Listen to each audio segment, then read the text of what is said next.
बहुत समय पहले एक छोटे से गांव में सत्यवान नाम का एक गरीब किसान रहता था। वह अपनी ईमानदारी और धर्मपरायणता के लिए पूरे गांव में जाना जाता था।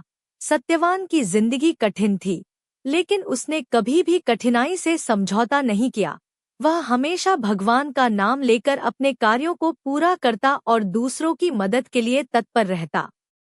गांव के राजा धर्मवीर, न्यायप्रिय और धार्मिक प्रवृत्ति के थे। एक दिन राजा ने अपनी प्रजा की सच्चाई और धर्म परखने के लिए एक योजना बनाई। उन्होंने एक विशेष घोषणा की कि जो भी व्यक्ति अपने खेत में सबसे अच्छी फसल उगाएगा, उसे इनाम में स्वर्ण मुद्राएं दी जाएंगी। सभी किसान इस प्रतियोगिता में भाग लेने के लिए उत्साहित हुए। सत्यवान ने भी अपनी छोटी सी जमीन पर खेती करने का संकल्प लिया। लेकिन जब सत्यवान ने बीज खरीदने के लिए बाजार का रुख किया, तो उसकी जेब में पर्याप्त पैसे नहीं थे।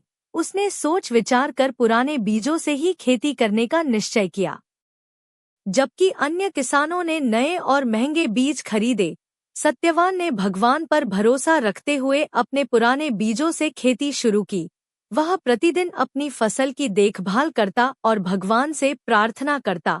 कई महीनों बाद फसल तैयार हुई। सत्यवान की फसल अन्य किसानों की फसलों की तुलना में कम और साधारण थी। निर्णय के दिन राजा स्वयं गांव आए और सभी किसानों की फसल देखने लगे। जब उन्होंने सत्यवान की फसल देखी, तो उन्होंने पूछा, सत्यवान, तुम्हारी फसल इतनी साधारण क्यों है? सत्यवान ने सिर झुकाकर उत्तर दिया, महाराज, मैंने अपनी सामर्थ्य के अनुसार पुराने बीजों से फसल उगाई। मैंने झूठ और धोखे का सहारा नहीं लिया, क्योंकि धर्म और सत्य पर मेरा विश्वास है। राजा सत्यवान की ईमानदारी से प्रभावित हुए। उन्होंने घोषणा की, इस प्रतियोगिता का असली विजेता सत्यवान है। इसने हमें सिखाया है कि सत्य और धर्म का मार्ग भले ही कठिन हो, लेकिन यही सच्ची विजय का आधार है।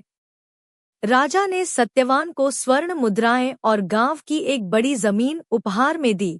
सत्यवान ने अपनी ईमानदारी से दूसरों को प्रेरित किया और अपने गांव को धर्म और सच्चाई का आदर्श स्थान बना दिया।